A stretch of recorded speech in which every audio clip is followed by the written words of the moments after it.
Hey, it's Mike Howie here. Before we get started, I need to be real with you.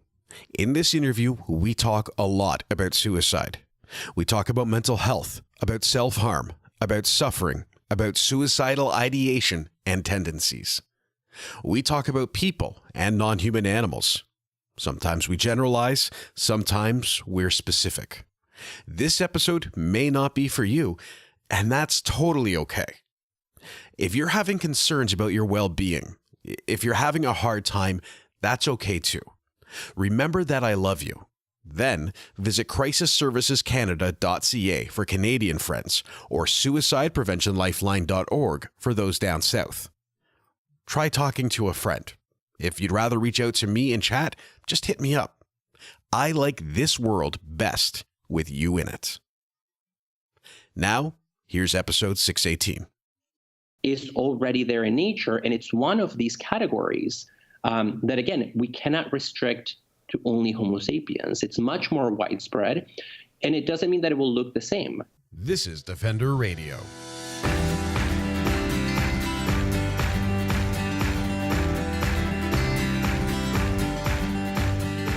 I'm Michael Howie, and this is Defender Radio, the podcast for wildlife advocates and animal lovers, brought to you by the Fur Bears. Have you ever looked over at your cat or your dog or your lizard and wondered, are they happy? If you're like me, you probably have.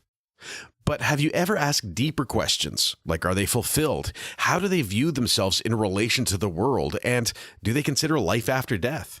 I have, but I think it was 4 a.m. on a Tuesday morning and I'd been up for 23 hours. But that's what ethicists do sometimes. They ask the hard questions. And Dr. David Peña-Guzmán asked one that I have in all honesty never even considered. Can non-human animals commit suicide? As an ethicist and associate professor of humanities and liberal studies at San Francisco State University, it's David's job to ask those questions, which he addresses in his paper, Can Non-Human Animals Commit Suicide? It was published late last year in the journal Animal Sentience.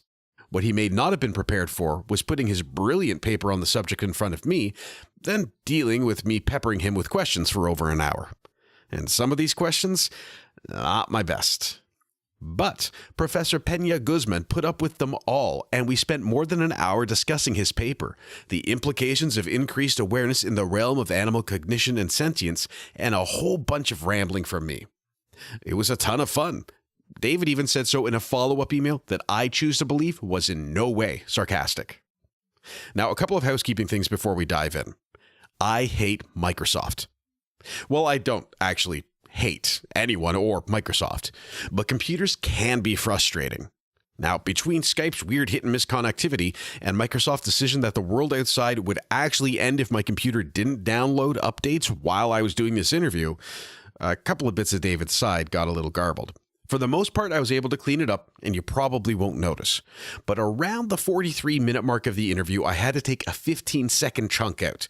I apologize to you, and I apologize to David. I don't apologize to Microsoft.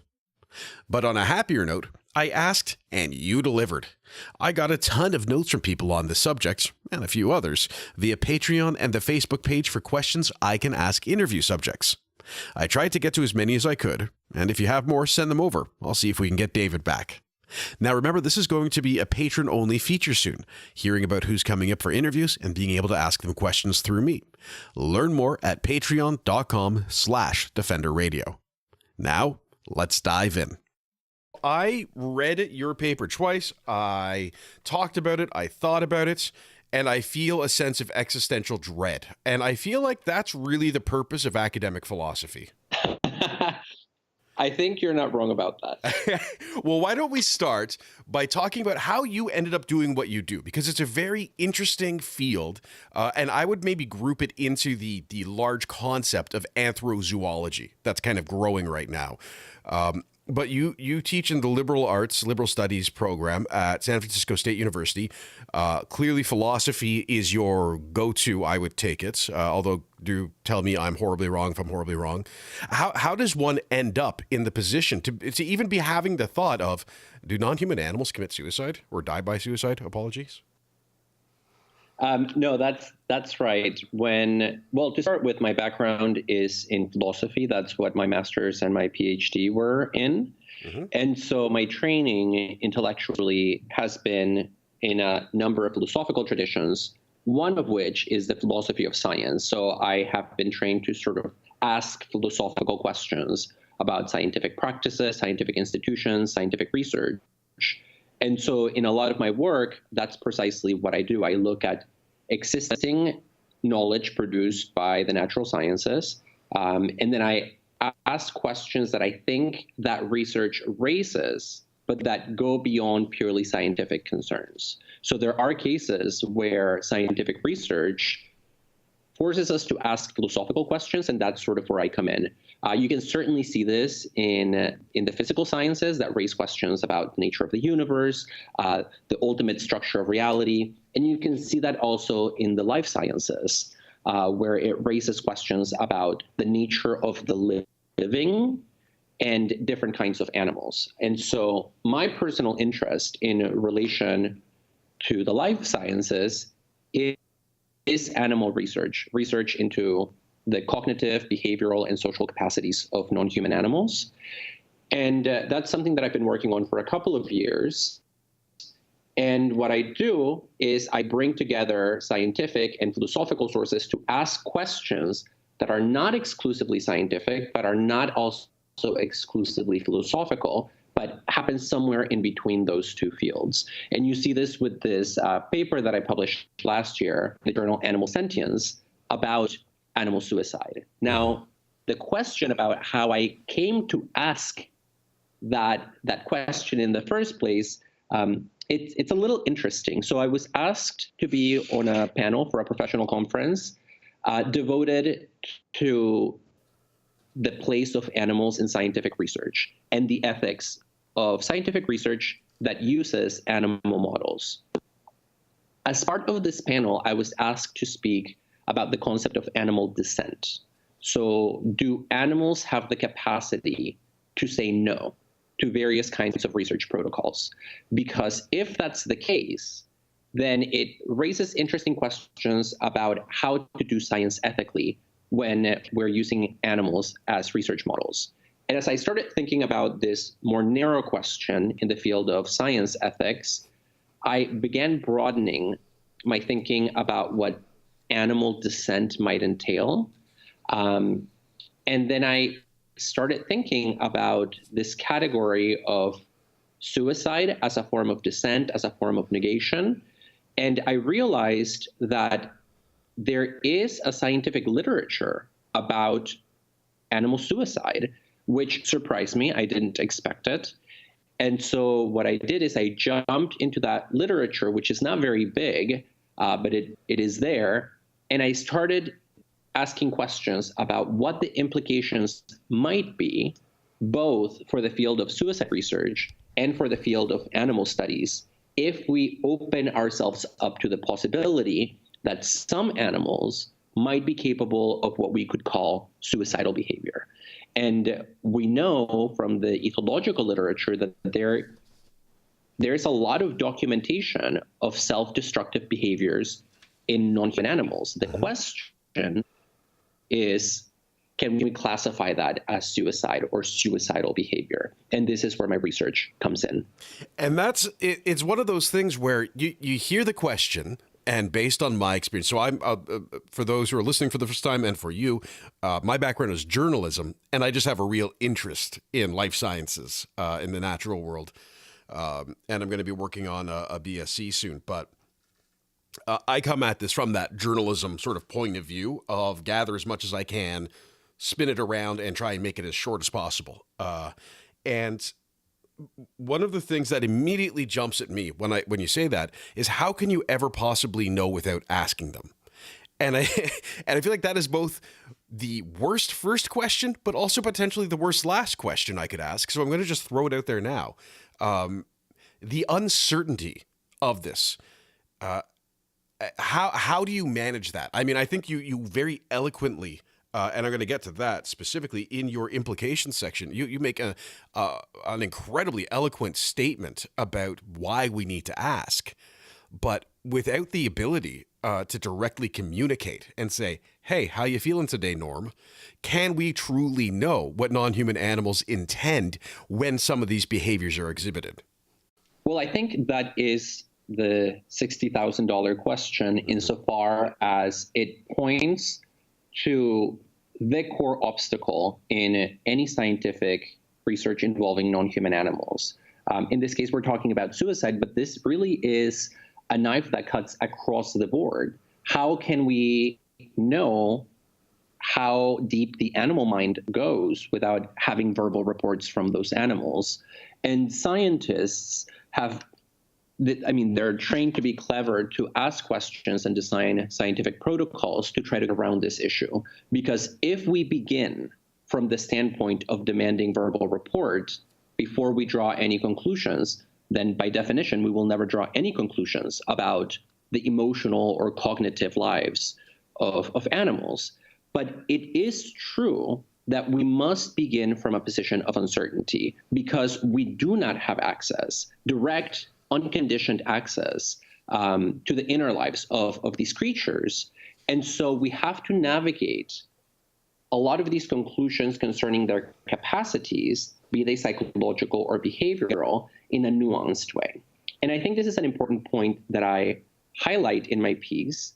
A number of people have written responses to this article, and a number of them I felt imputed a stronger argument to me than I was willing to make, because the argument that I make here is precisely an argument from uncertainty, in which if we look at the available evidence, at our best data concerning the behavioral, neurological, and biological processes that are involved in observed self-destructive behaviors, we cannot rule out the possibility of suicide. One of the trickier parts of the account that I lay out of my theory of suicide in this piece is that I actually do not require the notion of intent. I do not believe that in order for a behavior to count as suicidal, it has to be preceded by what we could call an intent to die. And so this is an aspect that makes my theory minoritarian in the field of suicide research, that I think there are a lot of suicides, of course, that happen because the agent intends to die or intends to bring about their own demise for a lot of reasons. I don't think that's a necessary condition. And in this and another follow-up piece, I lay out a number of examples of human suicides that we make sense of scientifically without appealing to the notion of intent. And the reason for this is that those of us who work in the field of animal studies are very familiar with this challenge, that as soon as you require something like intent or any other kind of mental state, belief, desire, you have this problem of inaccessibility. The animal mind is opaque to us, and we have to figure out ways to talk around that opacity. Something that comes up very early, and I don't have a visual for you, but for everyone, I think this is important. Normally, when I read a study, I read it on my phone or on a tablet or on my laptop, and I make notes in a WordPad file. I've got it all neatly squared away. I currently have 2 piles of paper. I dropped them as soon as you answered the Skype call because I'm that professional, but I've got 2 piles of paper. Each page has at least 2 scribbles and several circles on it. Some lines have stars next to them. I also have a notepad file with questions, and I feel so wildly disorganized, but at the same time excited because it's new for me to be really kind of digging into this. The only time I think I've really kind of gotten into this kind of philosophical discussion is with Mark Bekoff, who you frequent. And he's just a lovely guy to chat with, especially if you get into talking about whiskey. But one of the things you reference from Bekoff and Sherman in a Trends in Ecology and Evolution report was that there is, quote, no acid test for determining degrees of self-cognizance across all taxa. And my note on this is, the implication of my question, do we as humans want to categorize and put things in boxes? And is that why this paper, in one way, again, I think it's brilliant and fascinating, and I love the conversations I've been having after reading it. But at the other side, make me kind of want to throw my phone across the room and never think about philosophy again. Is that something that humanity chooses to do in some way, or that we reflexively do and say, all of these things should neatly fit in boxes, and therefore we can make conclusions about them? Whereas very much what you're saying is, this stuff doesn't fit in boxes, and we don't know. Well, I think the history of ideas, especially in the West, is by and large a history of classification and taxonomy, where we do like to put things in boxes. One of the most radical implications of Darwin's theory of evolution via natural selection in the 19th century was that when you take the natural world as your object of inquiry, those categories go out the window. There are no essences that carve nature at its joints. When you look at nature, when you look at the domain of life and living, all you have are differences of degree, not differences of kind. Differences between species are not absolute. The very boundary of what defines a species is not clear. Up until now, in the 21st century, we still do not know how to define what a species is, because whatever concept you have for it, whatever definition you give, will admit of a number of counterexamples, because nature is a continuum, and there are hyper-complex relations of interdependence that prevent the success of that classifying impulse that often we bring to the natural world. With that in mind, when we try to classify things into, let's say, those that are conscious and those that are not conscious, one of the reasons that that particular question has such a strong pull on us, that the reason that it seems so important, is because, according to a lot of philosophers, it's a morally significant distinction. So the difference between the inert and the conscious is a moral mission, because, of course, our ethical responsibilities and our moral duties apply only to those beings that are sentient, that suffer, and that in some way have a perspective on the world. So there are additional reasons, I think, for that particular classification between which creatures are conscious and which ones are not.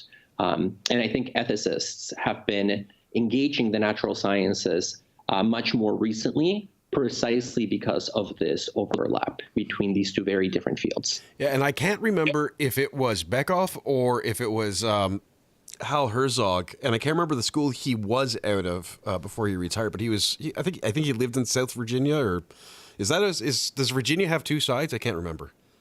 You guys have too many states. That's really we should focus on that today. No, he's somewhere in that area. He's in the sort of the southeast, and wrote in a book about one of the fundamental problems that we have in these conversations is that in order to understand the intelligence, the consciousness of animals, non-human animals, and determine whether or not, and this kind of skips ahead to your implications section, but whether or not we can or should be morally responsible for them. So I guess one could make the more clear argument of the difference between a goldfish and an ape, a great ape.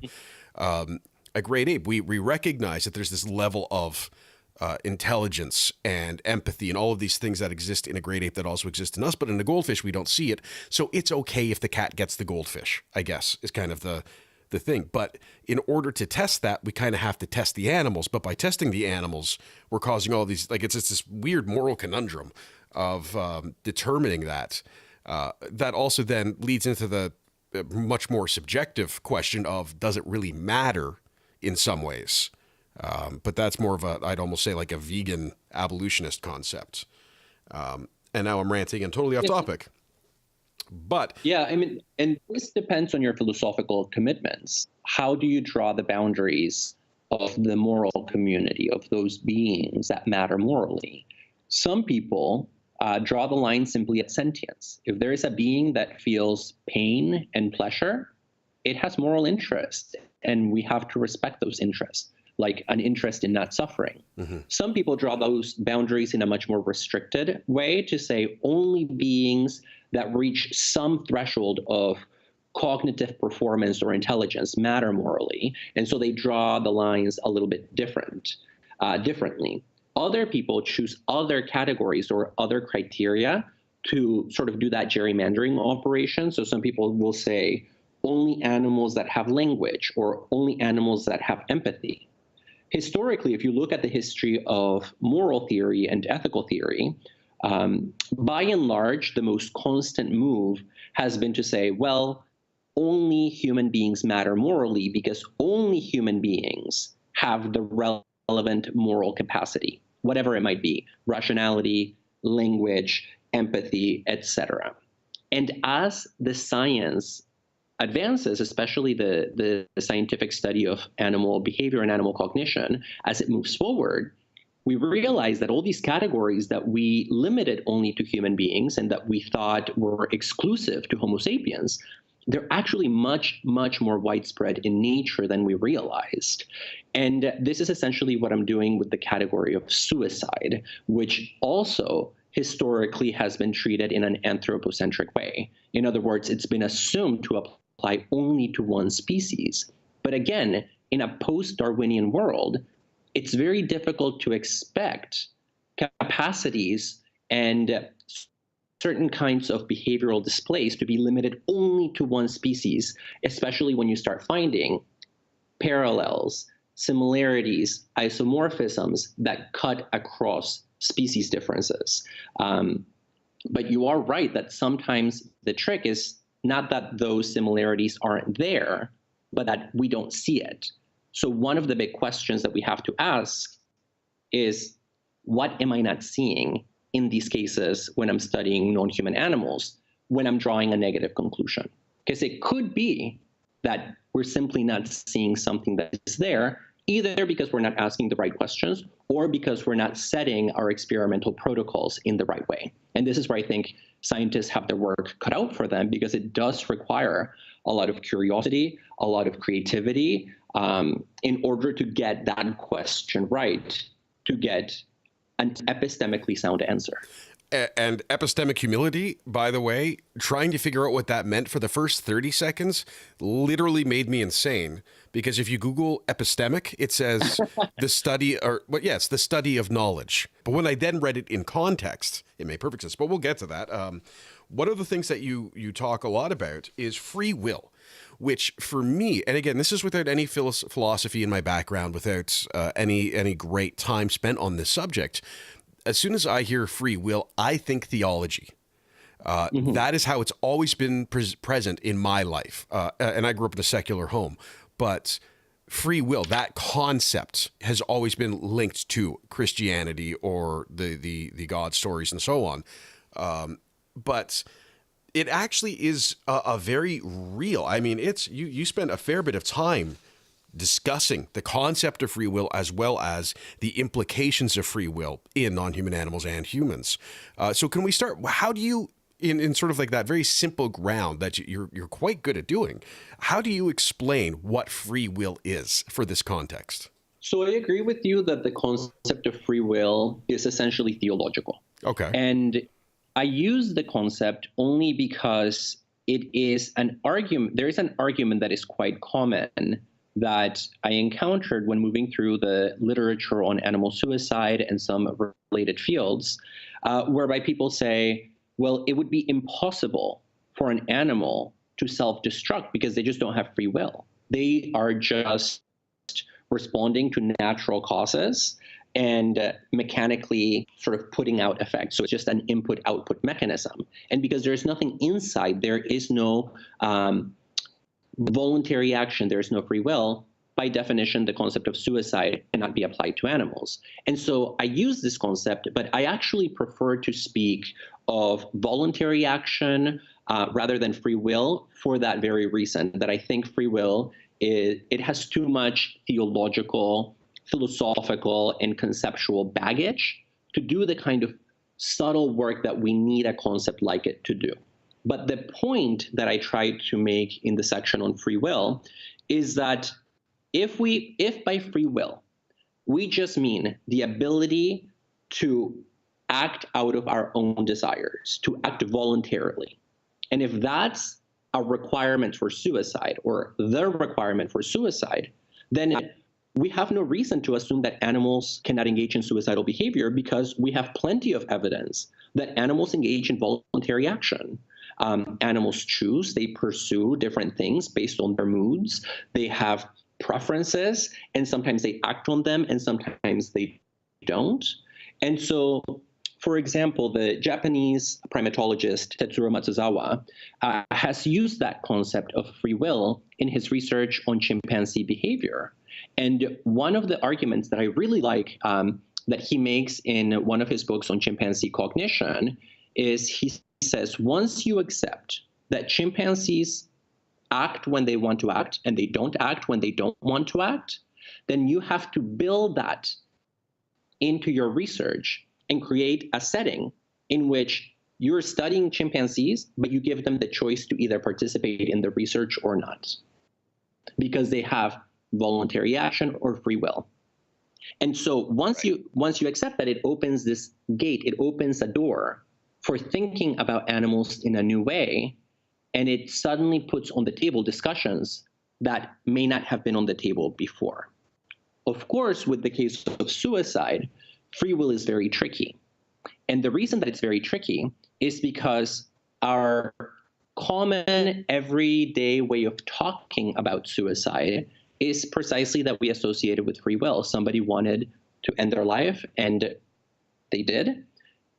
But that, if you take it at face value, if you use this this theological concept, it actually means that you don't accept a causal explanation of suicide that appeals to natural causes. And today we mostly only accept natural causal explanations of behavior. Mm-hmm. So, for example, think about the case of somebody whose neurochemistry gets altered by a specific drug, and their brain starts acting in very unexpected ways, and they commit suicide. Often we will say, well, the neurochemistry is the cause. These changes in neurochemistry caused their behavior, which culminated in suicide. If you apply the classical concept of free will in the technical theological sense, you cannot accept that, because by definition, free will means unconditioned, uncaused. And so I try to highlight this sort of tension where if you apply the concept in a very strict traditional way as a way to exclude animals from the domain of suicide, you end up with a lot of conceptual problems. But if you allow the concept of free will to simply mean voluntary action, then you have to allow animals in this conversation, because we know that they engage in action voluntarily or not. But it is one of these areas of the paper that tap into sort of very heady, abstract concepts.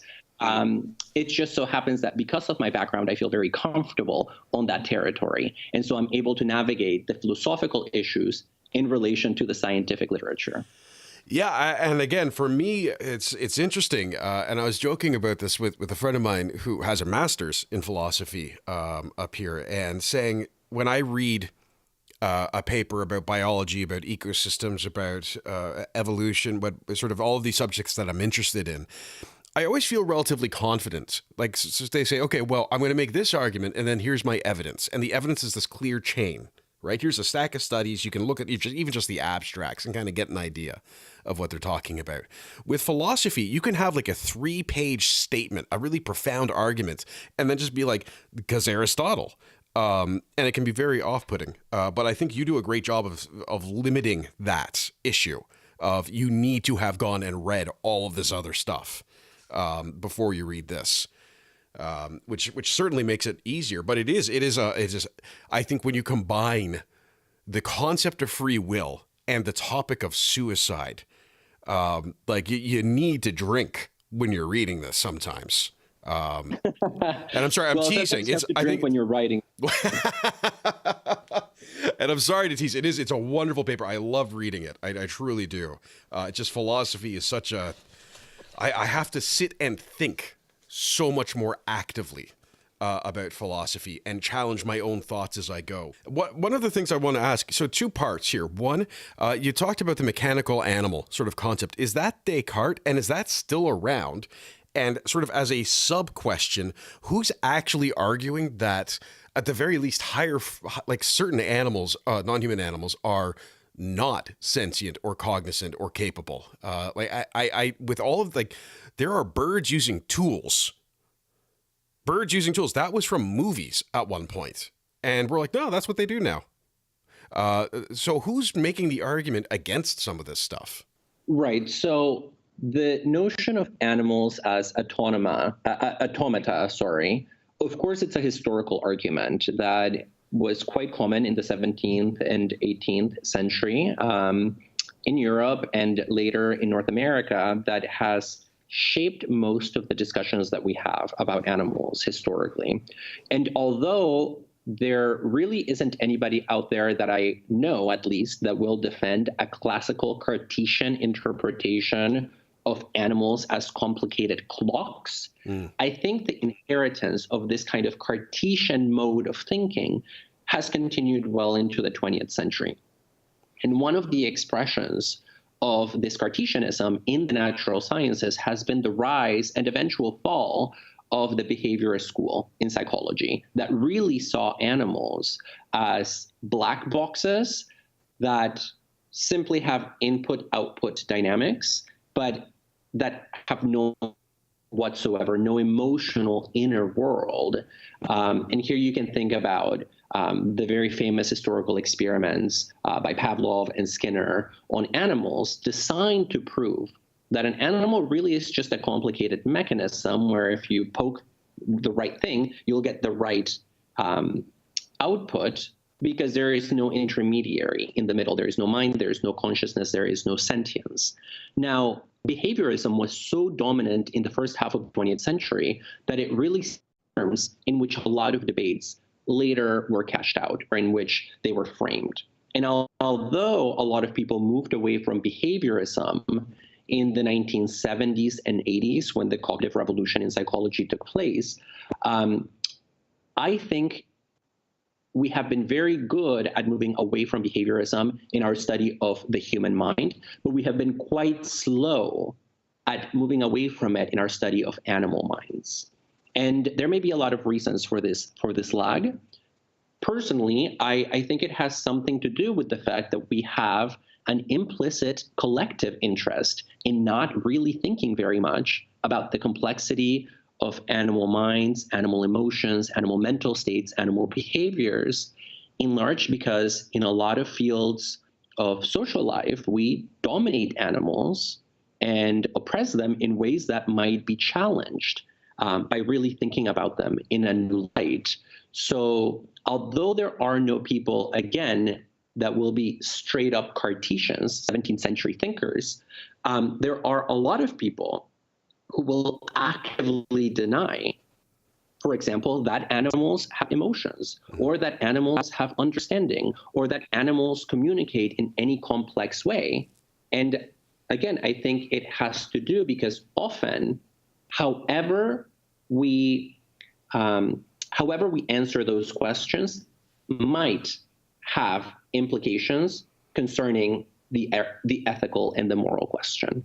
Right. And I'm an ethicist, so I'm also trained to always have this question hovering in the back of my mind. What are the ethics and what are the ethical stakes in these discussions? In the case of science, there's also the question of the ethics, as you mentioned before, of using these animals in research. So, for example, we know, let's just take chimpanzees, we know how extremely close to us they are, behaviorally, psychologically, cognitively. And once you accept that similarity, at some point you have to ask the question, well, are we justified then in doing the research that we've been doing to these creatures? Because we wouldn't do it to human beings. On what basis then do we do it to these animals? And that came up in some of my conversations about this is what would be the cost to society if we were to suddenly say, oh, well, maybe we're actually quite similar And you think about it, and I think for some of us, you choose a lifestyle where it's not going to have a lot of influence, but for other people, it would turn their worlds upside down. And that's a fair thing to be considerate of, regardless of what the conversation is.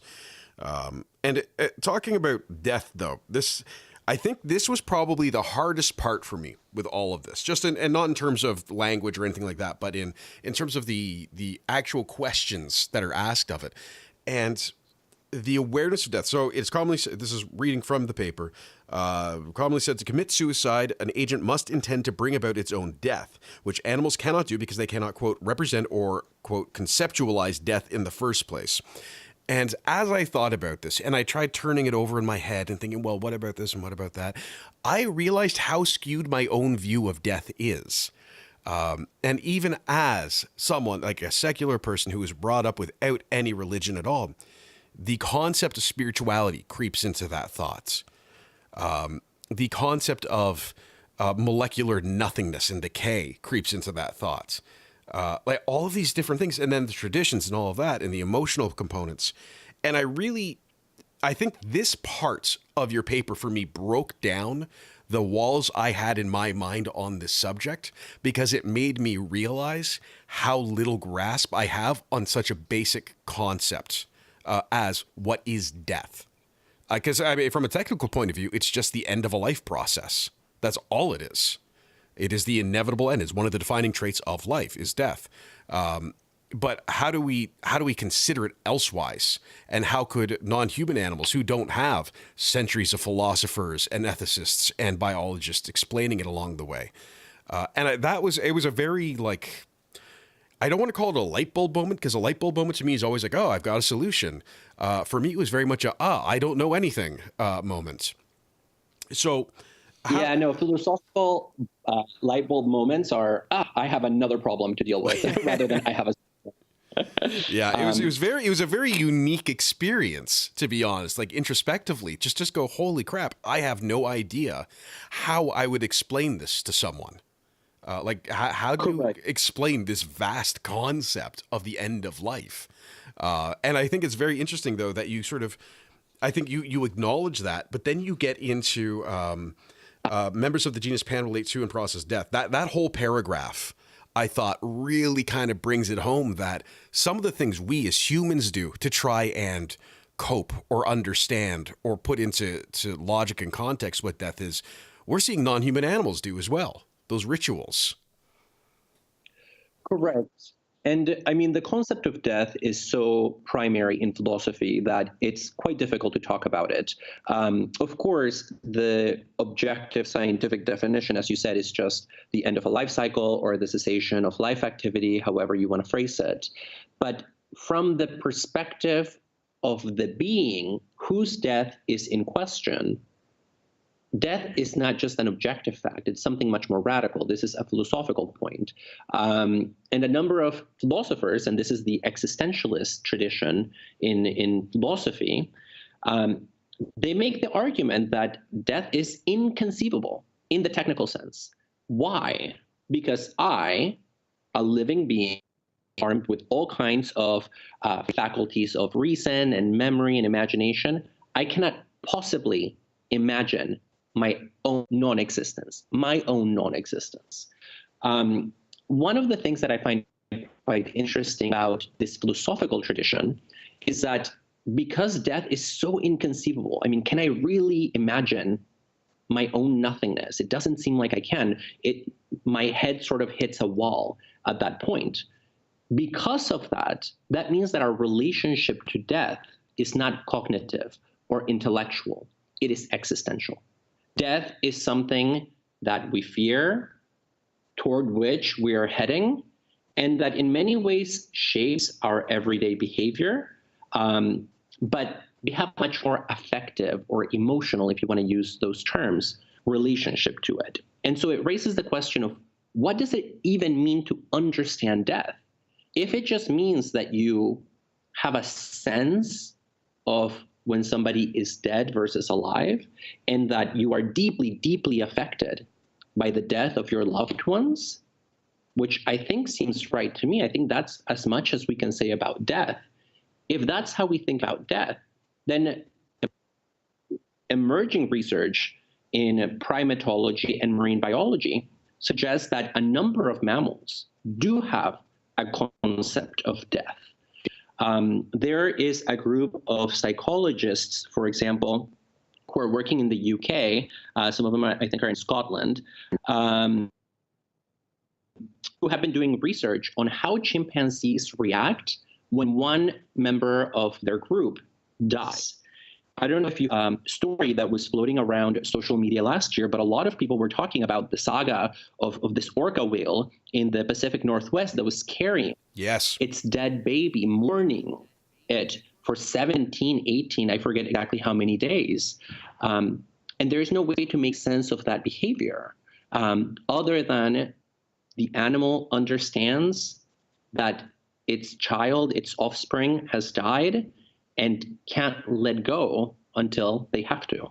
And so this is also one of those philosophy meets science discussions, because if you just approach the question from a purely philosophical angle, you're not going to get a lot of traction when talking about animals, because you are going to sound as if you're just conjuring up arguments. But then when you anchor them in scientific research with observations that allow you to say, no, look, this concept makes sense in relation to animals, again, you have new possibilities on the table that it didn't seem you would ever have otherwise.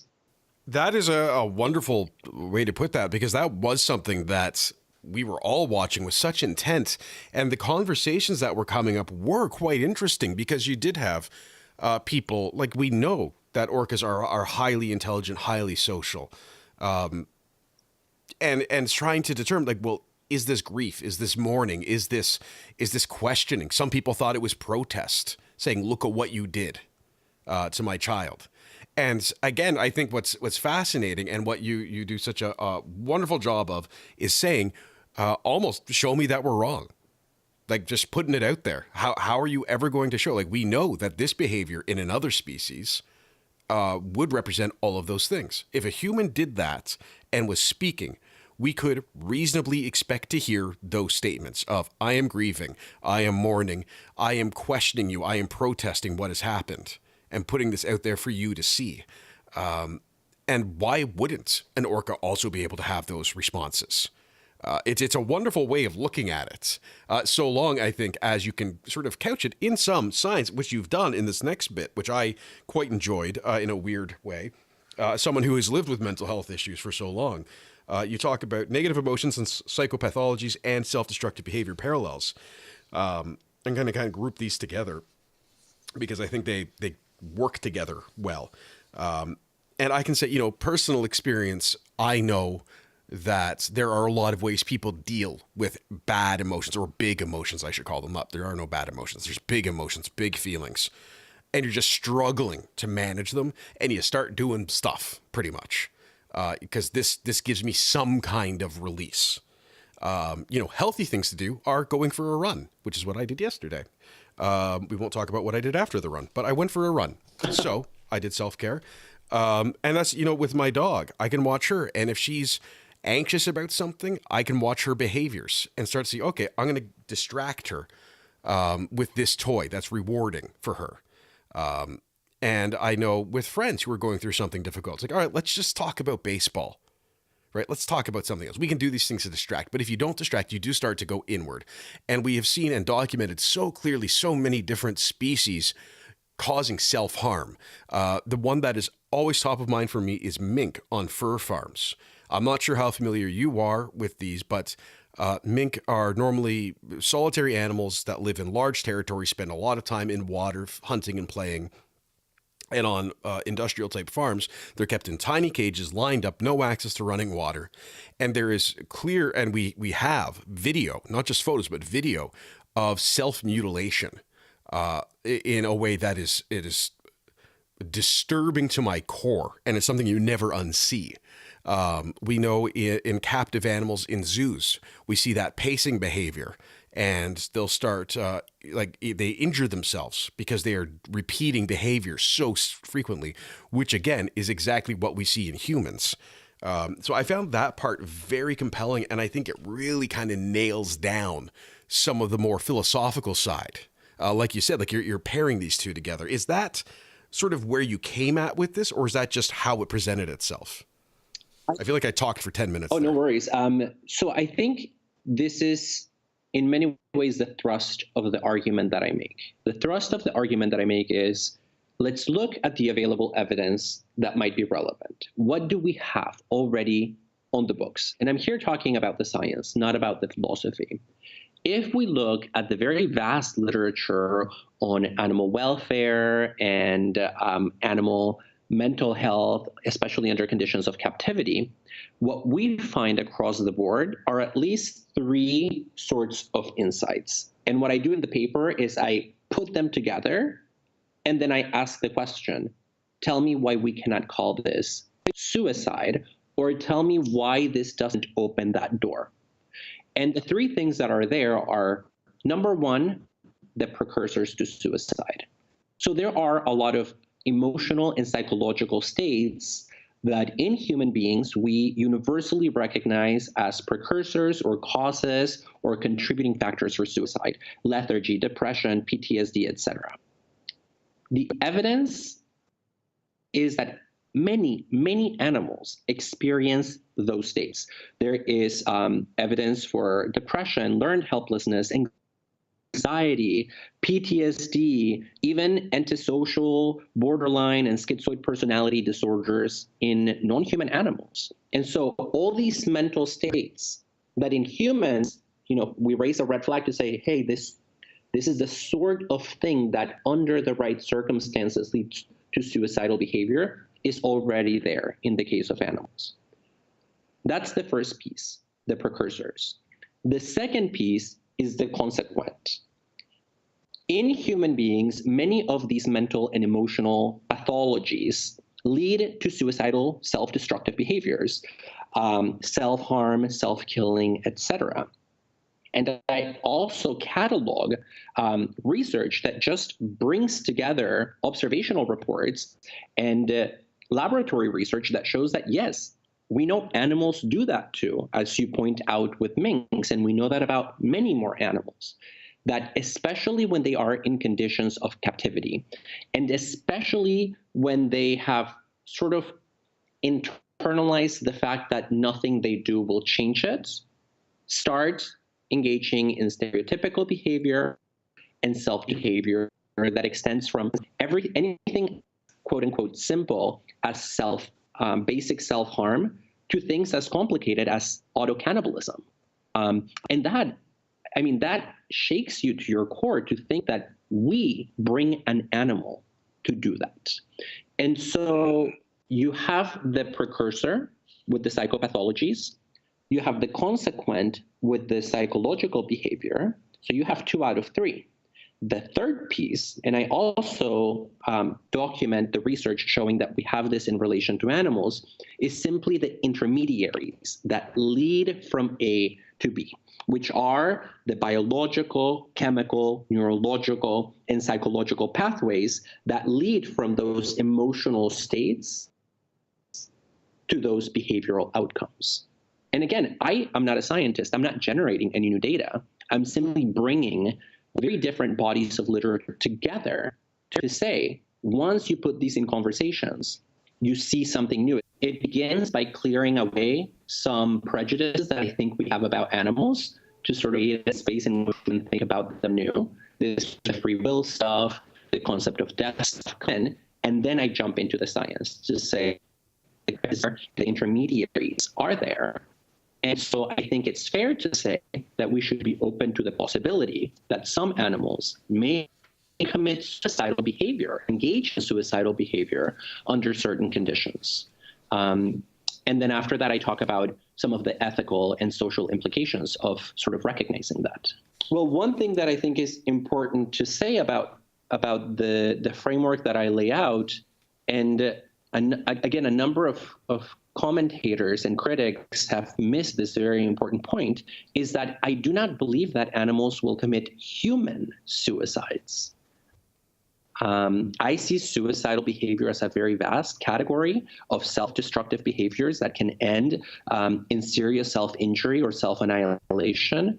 But it doesn't mean that, let's say, a dog or a mink or an orca is going to engage in the kinds of suicides that human beings engage in.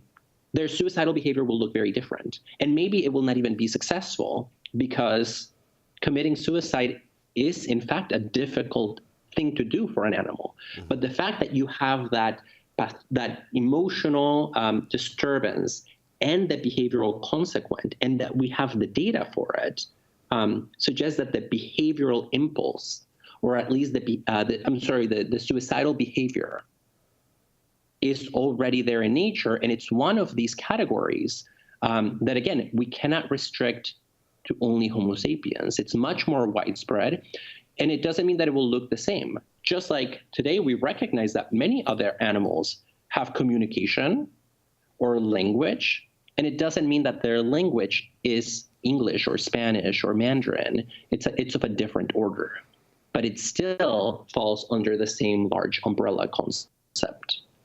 You know, that's it's interesting. The very first time someone explained that way of thinking, of saying dogs can feel happy and sad just like we do, but happy and sad for a dog may not be happy and sad for us.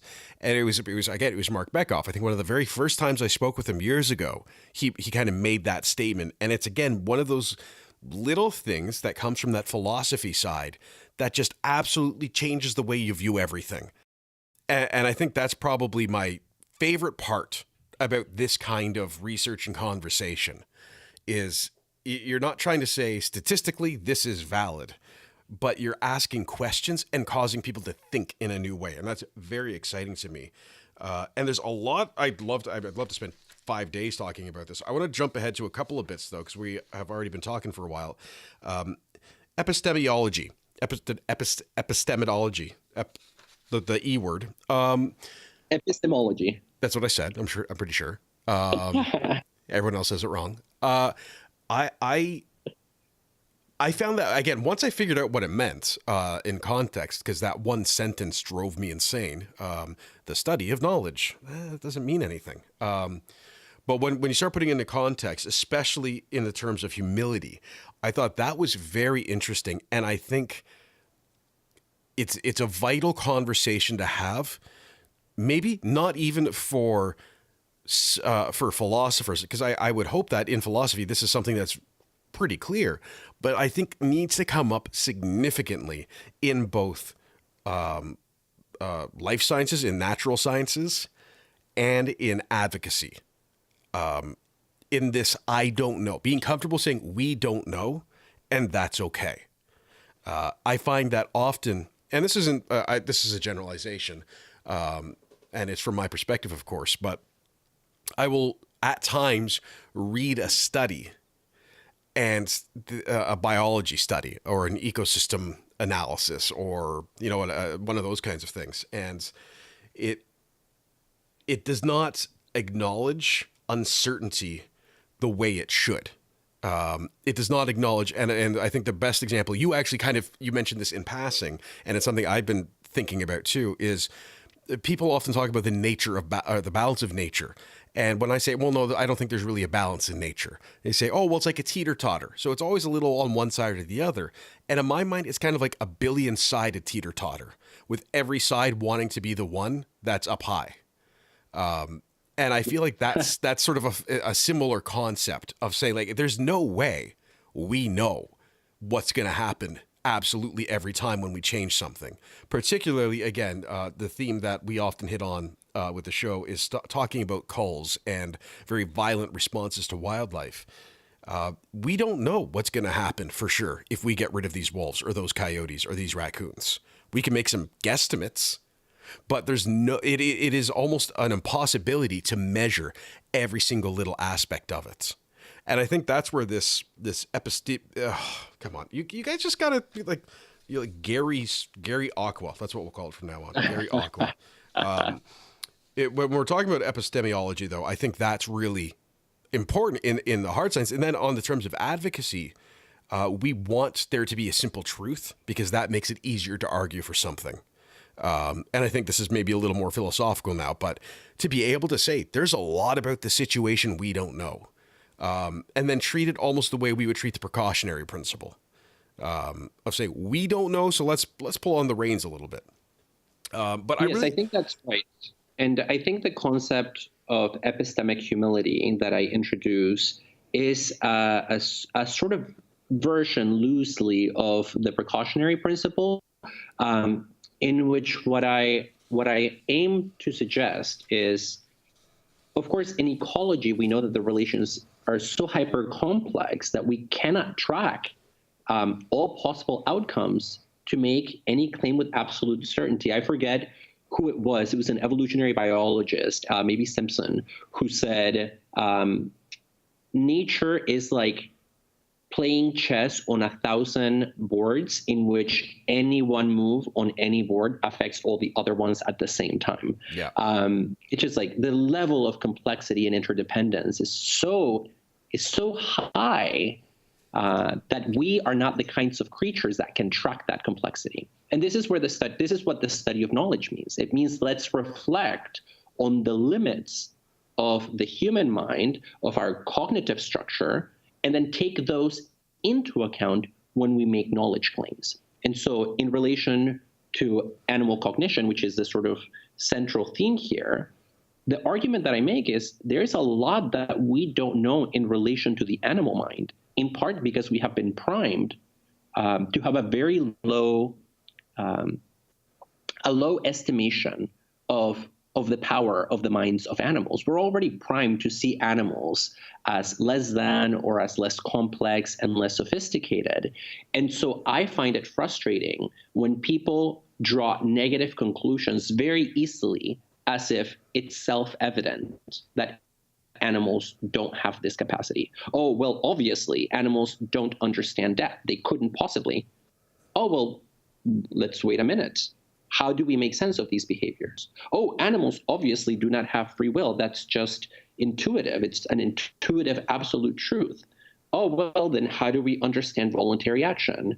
Or animals don't have a sense of self, so they couldn't possibly commit suicide because in order to do that, you need to be the kind of being that has reflexivity. Well, what do we mean by that concept? And it seems like animals, many of them do have that.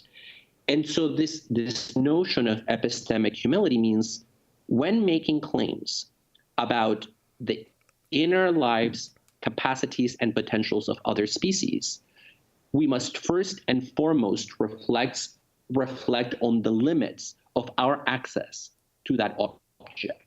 One of those limits, as you pointed out at the beginning of this interview, is precisely the fact that we don't have access to linguistic reports. So that already is tricky territory.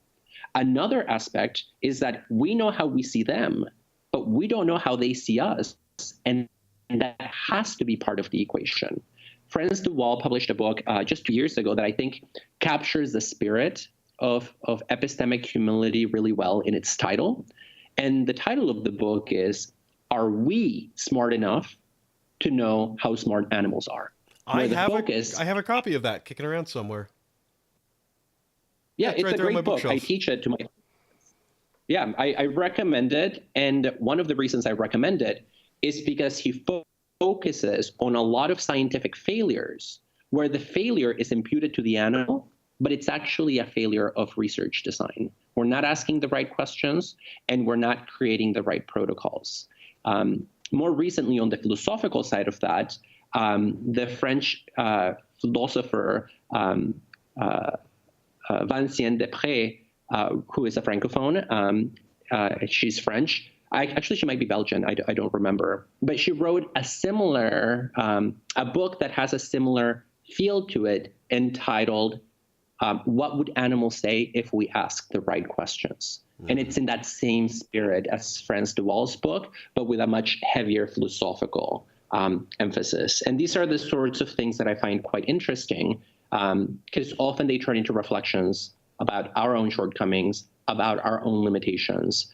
And then when you begin from there, it hopefully will open up avenues for thinking about doing science differently. And that's one of my goals. I think we need to get a lot more clever and a lot more creative in the way in which we approach animals in scientific research. I absolutely agree. I think anytime we question ourselves, or I should rephrase it, I think we need to question ourselves more frequently. Those who know me, I've been rolling in my brain the concepts of nonviolence and the cycle of violence and how these things interact with each other. And I don't have an answer, but I feel like I keep coming up with new questions, and that's an extraordinarily satisfying exercise, I think, in personal insights.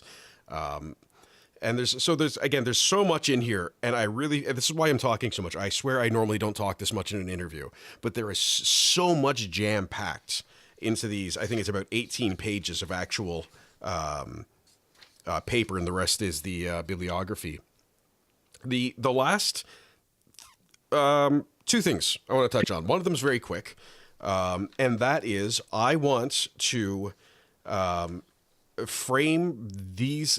I feel like your last 3 or 4 sentences are so well done. And I said that at the top of the interview. They are so eloquent, and I think so beautifully bring all of this together with context. And I'm going to, my Skype's misbehaving still.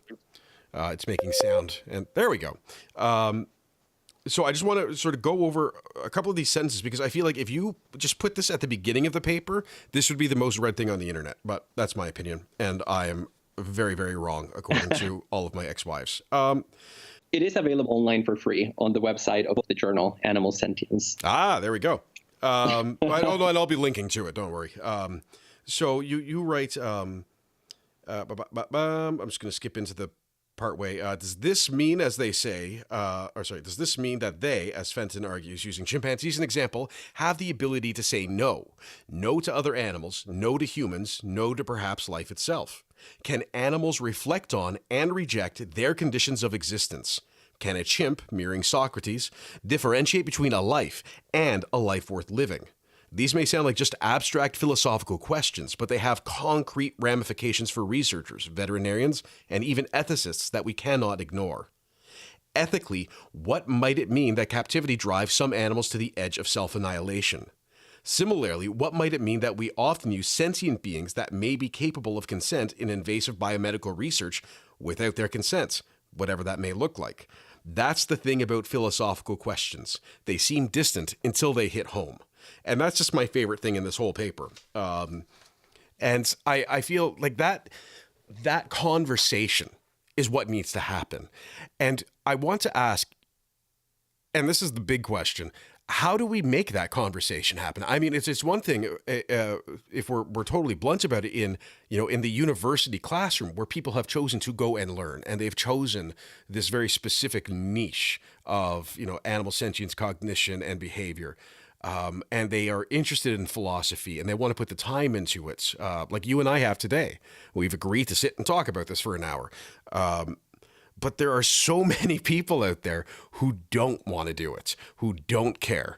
And this ties in. I put out a call for questions, and I'd say I got several responses, and I'd say 80% of them all circle back to this, in essence, of how do we have this conversation with the people who don't believe it to be true? Because they're the ones who need to hear it the most from my point of view as an advocate for animals and their welfare. Right. Well, that's the thing about skepticism, that it's a nasty little habit that once it's there, it's very difficult to defeat. Somebody who says, well, I just don't believe that. Well, I just don't believe that. That there is no very clear pathway to overcome that. And this is why skepticism has been such a common enemy throughout the history of philosophy, because us philosophers that are trained in this specific area of research, we know that the skeptic will rear his or her head, and once they do that, it's not very easy to defeat the skeptical attitude with rational arguments or with evidence. And And you're right that this is the issue, how to combat that, how to work across the board. And at least in my work and in my experience, one of the really important things is, of course, to start fostering collaborations across disciplines. I think there is a lot of value in collaborations between humanists and scientists, where scientists raise certain questions and humanists raise different questions. And out of that tension, and sometimes it's a real tension, something else can emerge. This also requires reading across disciplines. I could not have written this piece if I hadn't become familiar with the scientific literature on suicide, and if I wasn't familiar with the philosophical literature on consciousness and sentience, and if I wasn't familiar with the scientific literature on animal cognition. It required those three things because it's a topic at the intersection of these things. And it just demands that one expand one's bookshelf a little bit. And finally, I think the thing that, and this is the most difficult one, there's a lot of resistance to conversations that raise questions about animal ethics. And I think most research on animals raises ethical questions because those ethical questions will inevitably turn around and call into question the ethics of the very scientific research that generated it, if that makes any sense.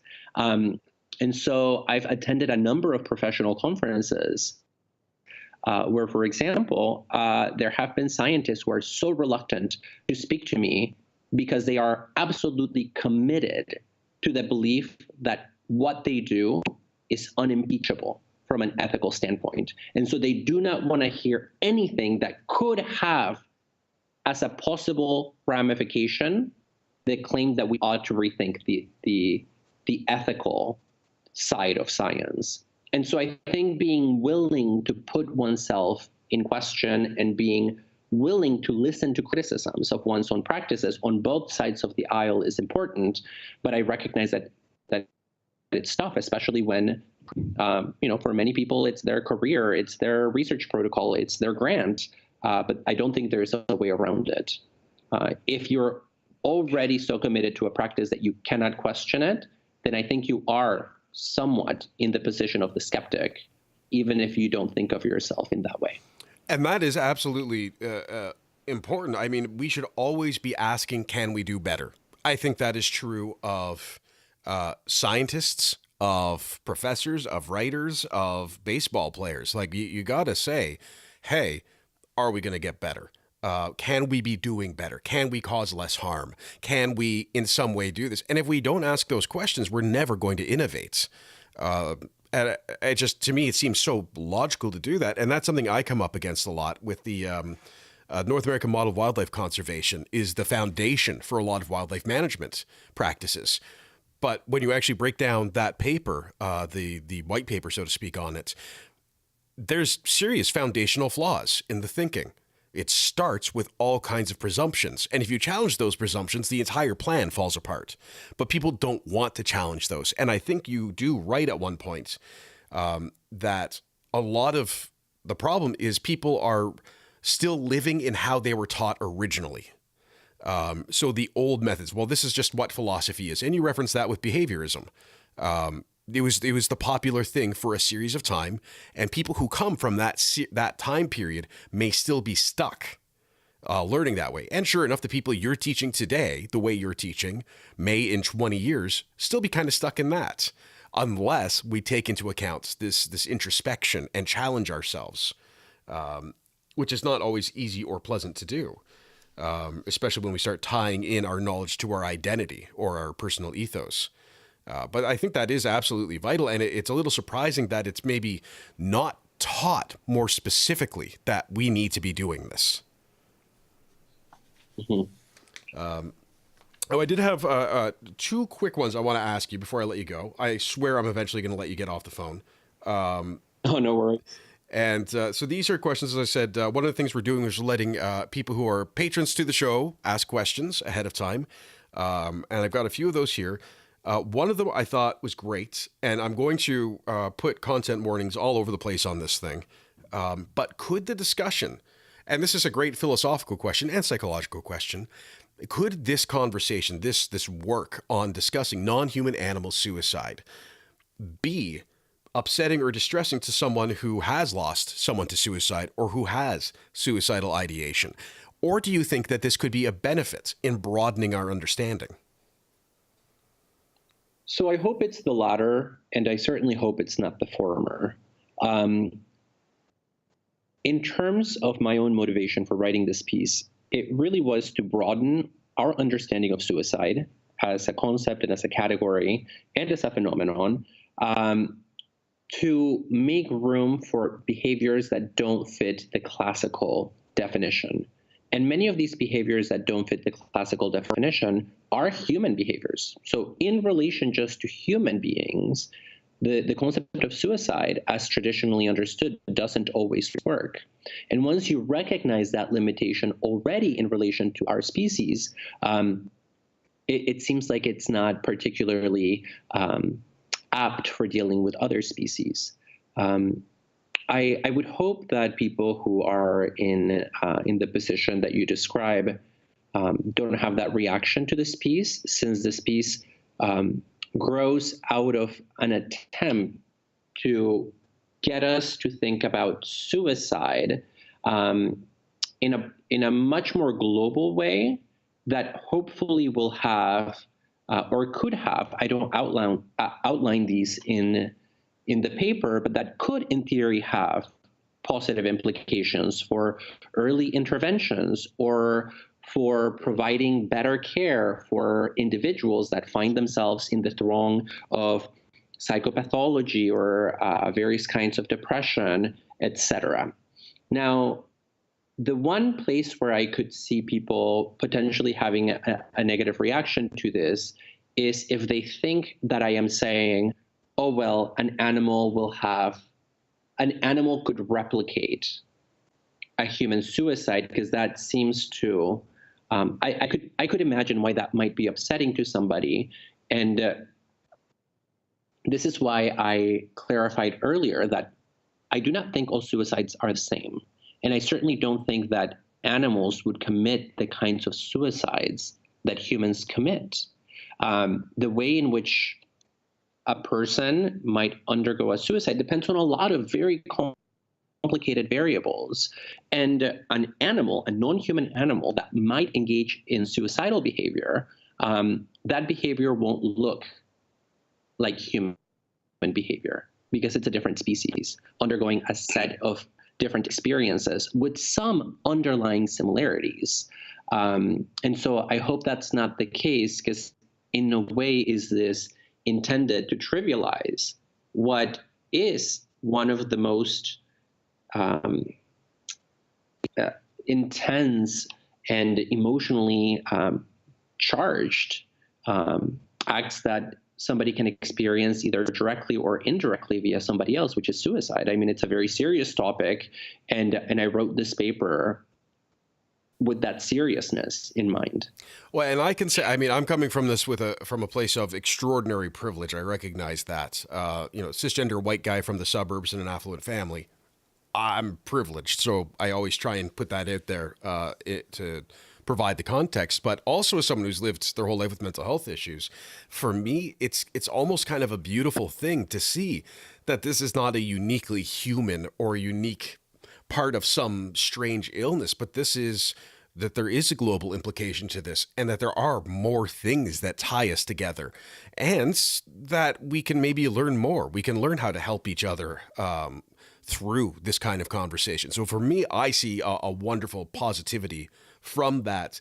Though I do appreciate how some people, and I think that comes up again, that comes up a lot in advocacy when we compare. And I don't think you're comparing. You are bringing light to the subject just in general, which is a positive thing. Another one from Billy, which I quite like. There are people in the world who think it's not just acceptable to kill animals and to be potentially cruel to them, but that it's a fun, good thing. It's good for the environment. It's good for the animals overall. And this isn't some of the really out there hunting theories and trapping theories, but there are people there who are wholly convinced that by going out and, for example, taking the bears with all the biggest heads or the bucks with the biggest horns once a year, they're somehow helping the environment. So as we're sort of struggling with that, we're also now having this really in-depth philosophical conversation about the possibility of suicide in animals. While we're still struggling to get some people to see non-human animals as beings worthy of a conversation, let alone a conversation of this depth, should we be focusing on one or the other, or can each conversation help the other? Well, I suspect it's the second of those two, because our views of who animals are depend, by and large, on our assessment of the things that we think they're capable of doing. So if you have a very low view of animals in which they're just sort of these maybe like organic furniture that sit around the house or around the world for human exploitation, for human abuse, for human violence, maybe for some of the people who hold that view, reading a paper like this might at the very least make them pause for a moment.